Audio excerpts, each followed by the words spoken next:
Good afternoon and welcome to part 2 of our Improving Life for Londoners coaching series.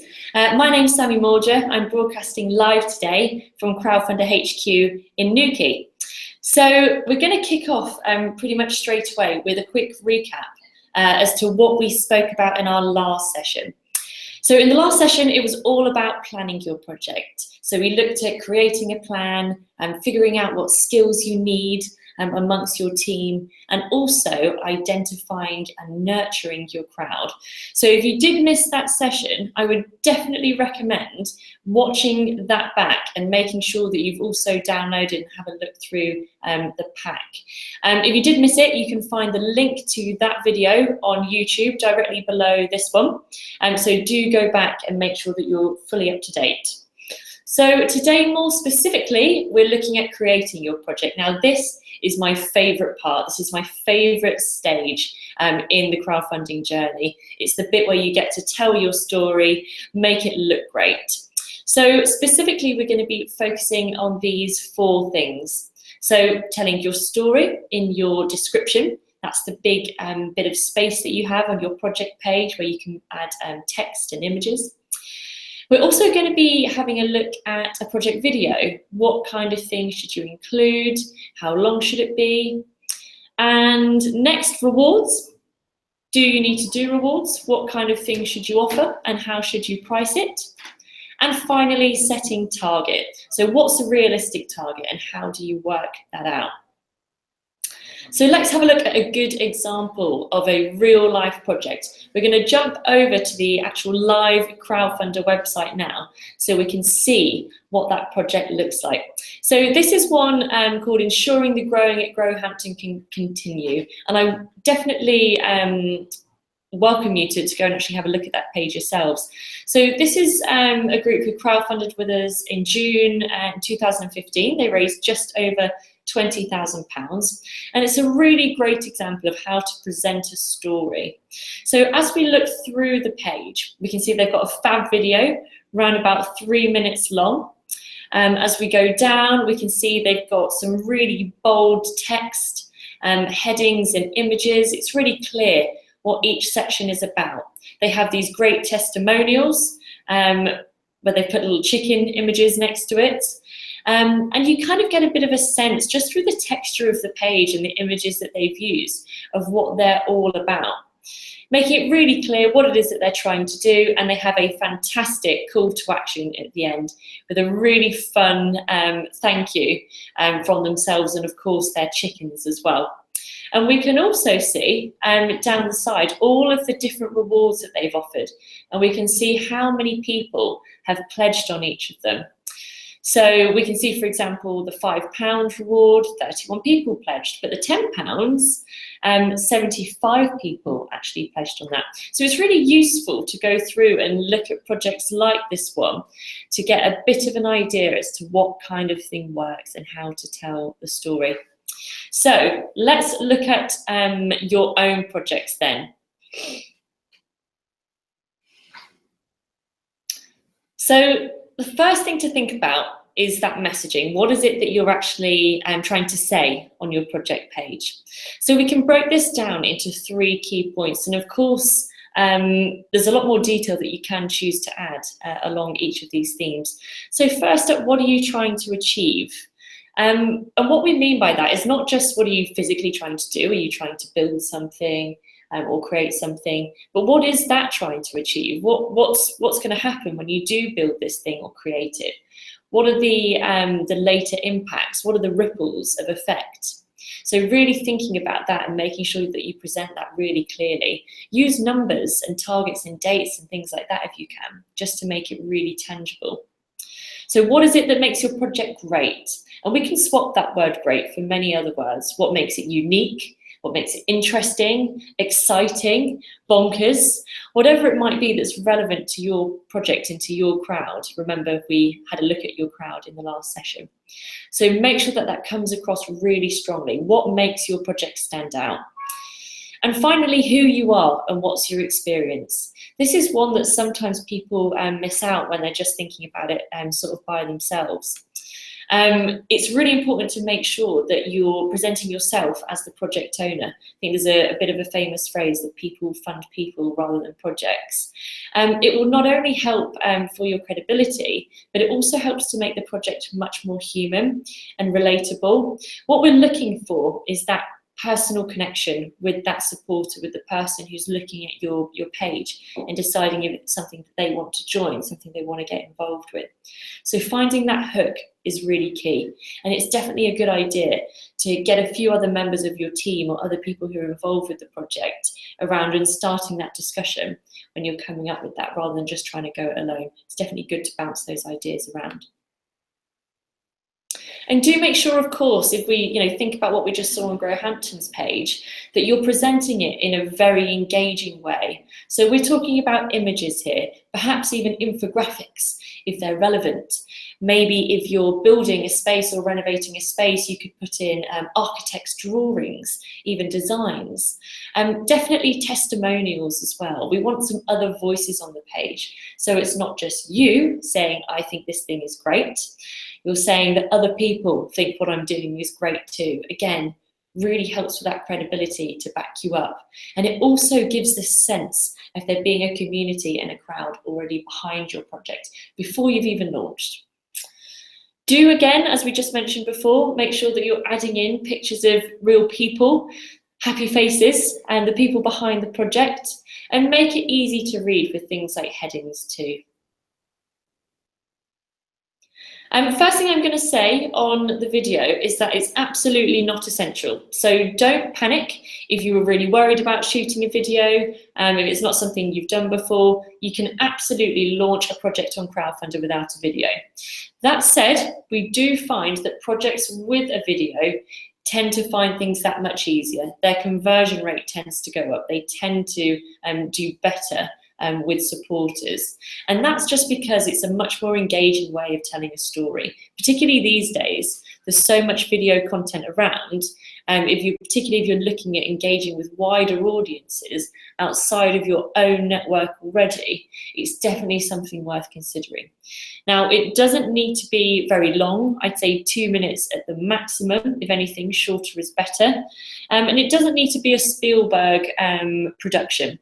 You don't need to necessarily pay someone to do it professionally. A camera phone is absolutely fine. Do just make sure that you're somewhere where we can hear you.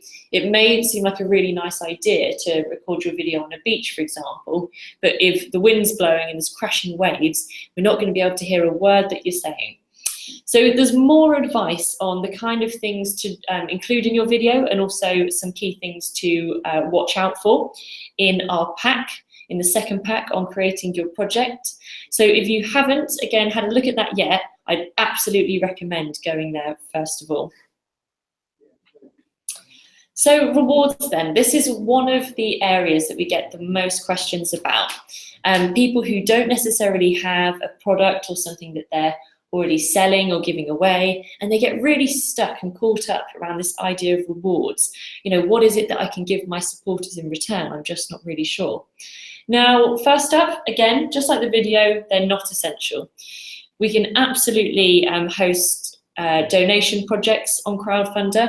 So if you don't have rewards and you don't think that rewards are essential for your project, then you can absolutely just go live and let people donate and get nothing in return. We do find that projects with rewards tend to have a higher average pledge, so around about £50 compared to around about £11 for a donation only.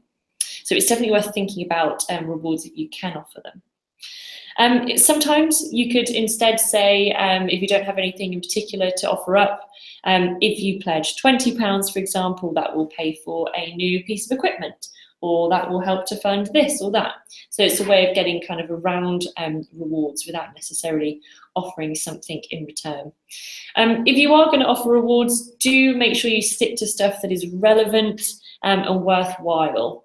We've sort of identified 4 of the key categories that you can kind of break rewards down into on this page.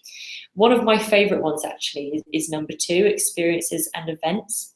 Particularly if your project is very much centred in one particular location, if it's very much focused around a local audience, actually inviting people along, just something like a masterclass or an event, an opening event, something like that is a really great way to build those stronger connections with your community, as well as actually being something that's really worthwhile for your supporters to engage with. So let's have a look at a couple of examples then. So we've got a book here, Back Dogs Forever Home. I actually own a copy of this book. It's on my bookshelf at home. This is a kind of classic product reward, if you like. So the project was for them to create this book, and I got a copy of the book itself, which was signed as well, for £10. Another example, much at the higher end now at £250. Remember I was just speaking about those experiences? Well, this is a really great example, and you can find this project. It's called the Arran Bakery. So what you get for £250 is an artisan baking lesson for 2, plus a lunch. You also get a tote bag to take your bread home in, and you get your name on the benefactors list, which is going to be up in the bakery for everyone to see. So you get quite a few things. This kind of reward, I was thinking, would make a really great gift for perhaps someone's mum or grandmother, something like that. It's a really nice day out. A final example of something very much at that sort of sponsorship or corporate level. This one comes from Herne Hill Velodrome, and again, you can have a look at that project to see more about what they were doing. So they were basically offering a group track day with a kit bundle for up to 20 people, and that was very much targeted at businesses who might want to reward their staff, for example, with something, let's say, you know, at the end of the summer to sort of celebrate everyone doing really well in the business. So that's a really great way of them getting a good chunk of pledges all at the same time. Let's pause for a minute now and think about setting your target. Now, of course, you do have to set the number of days that your project is live for as well. That's the other thing that you have to make a decision on. We generally advise that most projects go live for 4 to 5 weeks. The maximum you can go live for is actually up to 8 weeks. But for the vast majority of projects, that's way too long. You really don't need that amount of time. 4 to 5 weeks gives you enough time to really get the ball rolling, build up that momentum without kind of running out of steam, running out of things to say, and find that you kind of wind up really struggling to kind of keep that momentum. It's a little bit of a misconception that more time means more money. I always sort of say if that was true, then Red Nose Day would be every day. So do bear that in mind, okay? So setting your target, you can literally work this out from a few numbers. The average pledge on Crowdfunder is £50, okay? And we also know that 1 in 20 people who look at a project page will probably go on to make a pledge. So if you then look back at your network map that we drew in that first session, and you can count up how many people are on that, if you know that 1 in 20 of them will pledge, and the average pledge is £50, it doesn't take much mathematical skills to work out what might be a realistic target for yourselves. Do also bear in mind that there is a 5% fee on Crowdfunder, and there are also some payment provider fees as well, depending on how you choose to accept payments. And also bear in mind any money that you're going to need to spend on delivering your rewards, if any at all, but do make sure you've taken that into consideration. When choosing which funding method to go with on Crowdfunder, you have 2 options. Now, all or nothing does exactly what it says on the tin.